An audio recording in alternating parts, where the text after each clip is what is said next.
Welcome friends. Competitive পরীক্ষা যদি rank করতে যাও জাস্ট 10 মিনিট আমার সাথে ধৈর্য ধরো। 10 মিনিটের মধ্যে আমি তোমাদের একটা আইডিয়া ক্লিয়ার করে দেবো যে কীভাবে কম্পিটিটিভ পরীক্ষা র্যাঙ্ক করতে হয়। দেখো, প্রথমে আমরা যেটা নিয়ে আলোচনা করবো সেটা হচ্ছে স্টাডিজ, পড়াশোনার যে স্ট্রিমগুলো সেগুলো, তারপরে কম্পিটিটিভ পরীক্ষার যে সিলেবাস এবং সেই সিলেবাসের উপর কীভাবে প্রিপারেশন নেবে এবং কীভাবে পরীক্ষা দেবে, সমস্ত রকম জিনিস আমি বলে দেবো। প্রথমে আমরা স্টাডিজ, আমাদের যে পড়াশোনা, ডিগ্রিধারী পড়াশোনার যে স্টেজগুলো রয়েছে সেই স্টেজগুলো বুঝে নেব। দেখো,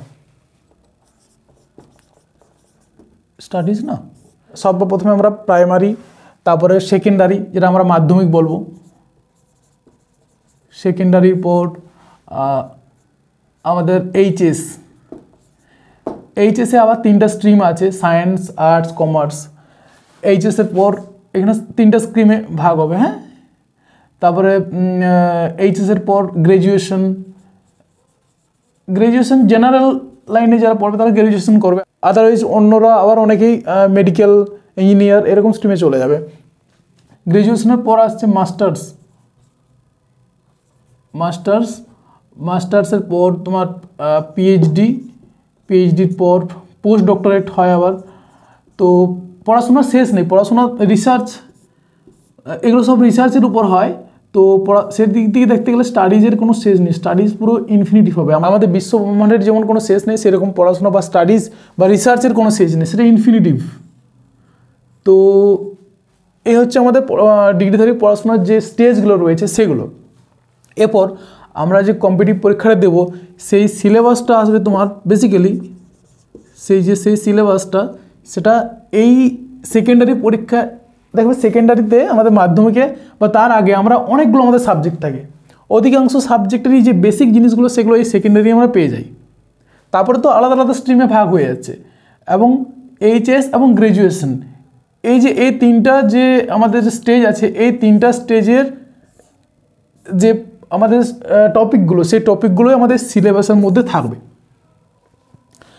এমনকি আরও নতুন জিনিসও আমরা সেই সিলেবাসের মধ্যে পেতে পারি, সেইগুলো আমাদেরকে কভার করতে হবে। এই সিলেবাসটা কীভাবে কভার করে প্রিপারেশন নিয়ে পরীক্ষা দেবে সে সম্পর্কে ডিটেলসে বলতে যাওয়ার আগে আমি একটা কাহিনী তোমাদেরকে শোনাই।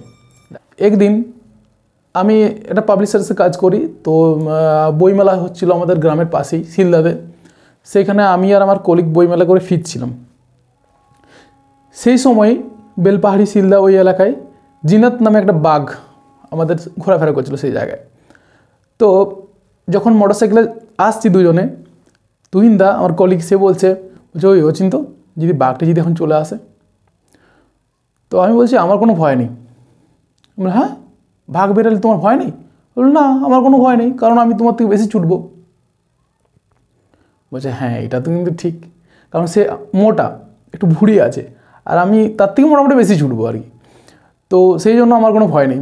সে কিন্তু স্বীকার করবে যে হ্যাঁ তুমি কিন্তু ঠিকই বলেছো, বাঘ বেরোলে আমাকেই খাবে, সে বলল। তো সেরকম সিলেবাস দেখে ঘাবড়ানোর কিছু নেই। আমরা যেমন বাঘের সাথে ছুটতে পারবো না, সেরকম আমরা পুরো সিলেবাস কভার করতে পারবো না, ঠিক আছে? কিন্তু যারা পরীক্ষাটা দিচ্ছে তাদের থেকে যদি আমার বেশি প্রিপারেশন থাকে তাহলে আমি নিশ্চিন্ত, অবশ্যই আমি তাদের থেকে এগিয়ে থাকবো। আমার সিলেবাসটা আমি অবশ্যই কভার করব, কিন্তু এটাও খেয়াল রাখবো যে যারা পরীক্ষা দিচ্ছে এমন প্রিপারেশন নেব যেমন তাদের থেকে আমার প্রিপারেশনটা হাই থাকে। ব্যাস এইটুকু মাথায় আমাদের মনে রাখতে হবে। তো চলো এরপর আমরা সিলেবাস নিয়ে আলোচনা করি। টোটাল সিলেবাসটা বোঝার পর আসল কাজ শুরু হবে। কীরকম? সেই সিলেবাস অনুযায়ী তুমি নোটস তৈরি করো, খাতায় নোটস তৈরি করো, এবং নোটস তৈরি করো প্রিভিয়াস কোয়েশ্চন পেপারের উপর ভিত্তি করে। পয়েন্ট, ছোটো ছোটো পয়েন্ট খাতায় লিখে দেখো, বিন্দু বিন্দু দিয়ে সিন্ধু তৈরি হয়। তোমরা ভাববে যে হ্যাঁ, এত মাল্টিপল চয়েস কোয়েশ্চেন আছে, এত ইনফরমেশান আছে, কীভাবে আমরা মনে রাখবো বা কীভাবে আমরা নোটসের মাধ্যমে খাতায় তুলে রাখবো। এটা নয়, এটা হচ্ছে একটা কনসেপ্ট তৈরি করা। জানো কি, মাল্টিপল চয়েস কোয়েশ্চনে ডিরেক্ট ইনফরমেশনটা জানলে পর তোমার তো অ্যান্সার হলো, আবার অনেক সময় তুমি জানো না তাতেও তোমার অ্যান্সার হবে। অবাক হয়ে যাবে, চোখ কপাল উঠে গেলো। তো দেখো, একটা কোয়েশ্চেন পড়েছে তোমার অজানা, ঠিক আছে, কিন্তু যে অপশনগুলো রয়েছে সেই অপশনগুলো তুমি বুঝতে পারছো, এটা এটা এটা এটা, অতএব এইটা যেহেতু নয় তাহলে এইটাও আমি জানি না, তাহলে এটাই এটার অ্যান্সার হতে পারে। দেখো না জানলেও অ্যান্সার হবে, কিন্তু তোমার একটা আইডিয়া থাকতে হবে, অ্যাজাম্পশন রাখতে হবে। অনেক এই পরীক্ষাতে অ্যাজাম্পশনের মাধ্যমেই অনেক লোক চাকরি পেয়ে যায়, জানো তো। তোমার যদি একটু কনসেপ্ট ক্লিয়ার থাকে, তোমার যদি একটুখানি নলেজ গেইন করতে পারো, তাহলে কিন্তু এ তো হয়ে গেলো। দেখো না জানলেও হবে, কিন্তু বুদ্ধি অ্যাপ্লাই করতে হবে। এগুলো হচ্ছে পরীক্ষা দেওয়ার ট্রিক্স। হ্যাঁ, সাবজেক্ট সিলেবাস বোঝার পর ছোটো ছোটো নোটস তৈরি করতে থাকবে, এবং ডেলি সেটা ছোটো ছোটো বিন্দু বিন্দু আকারে সিন্ধু তৈরি হতে থাকবে। জাস্ট ওটা আমাদের রেগুলার চলবে, 1 নাম্বার। 2 নাম্বার, যখনই তোমার পরীক্ষা ধরো, আর পরীক্ষাকে মোট তো 6 মাস তুমি টাইম পেলে ফর্ম ফিল আপের পর, আর পরীক্ষাকে হয়তো 3 মাস আছে, তোমাকে প্রথম 3 মাস সমস্ত সিলেবাসটা ভালো করে ঝালাই করে নিতে হবে, A to Z। আর 3 মাস আছে, সেই 3 মাসের আমার 2 মাস কি করব, যে প্রিভিয়াস ইয়ারের যে কোয়েশ্চেন পেপারগুলো আছে সেগুলো আমি মক টেস্ট দিতে থাকবো ওই 2টা মাস। এমনকি মক টেস্ট দিতে দিতে যেগুলো আমাদের আননোন মনে হবে সেগুলো আবার সিলেবাসের মধ্যে ঢুকে করে ডিটেলসে পড়ে নেব, ঠিক আছে। ফাইনাল যেটা আসবে, ফাইনাল লাস্ট 1 মাসে, তখনই তোমার আসল খেলাটা শুরু হবে। কীরকম, তুমি তো মক টেস্ট দিলে, সেই মক টেস্টগুলোর মধ্যে যেগুলো অজানা জিনিস আছে সেগুলো তুমি নোটসের মধ্যে নিয়ে যাও 1 নাম্বার। তারপর আবার ফাইনাল মক টেস্ট দাও, যেমন এমনভাবে নিজের মনটাকে প্রিপেয়ার করে, যেমন হ্যাঁ এটাই আমার পরীক্ষার চাকরি দিচ্ছি ফাইনাল। এবং আগের কাট অফের সাথে মেলাও যে তোমার কাট অফ কতটা যাচ্ছে। আগের কাট অফ এত এসেছিলো, তাহলে আমার এত দূর অবধি আমি ঠিক করতে পারছি। তখন কি হবে, তোমাকে আবার একটু স্ট্রেংথটা বাড়াতে হবে, কোন কোন জিনিসে খামতি রয়েছে, কোন কোন জিনিসে ভুল রয়েছে সেগুলো ভালো করে ফোকাস করতে হবে, এবং নিজের গ্রেডটাকে আপগ্রেড করতে হবে। তাহলে কিন্তু দেখবে তোমার সেখানে কাট অফ ক্লিয়ার হয়ে যাচ্ছে, তখনই তোমার মনের মধ্যে একটা কনফিডেন্স হয়ে যাবে যে হ্যাঁ না আমি পেরে গেছি। তুমি সেখানেই কনফার্ম হয়ে যাবে যে হ্যাঁ আমি চাকরিটা পেয়ে গেছি। তো এইগুলো আমাদের টোটাল সিলেবাস কীভাবে কভার করবে সেটা। এটা কিন্তু আরেকটা প্রিপারেশন আছে যেটা কেউ বলেনি, সেটা আমি বলবো। সেটা হচ্ছে মেন্টাল প্রিপারেশন।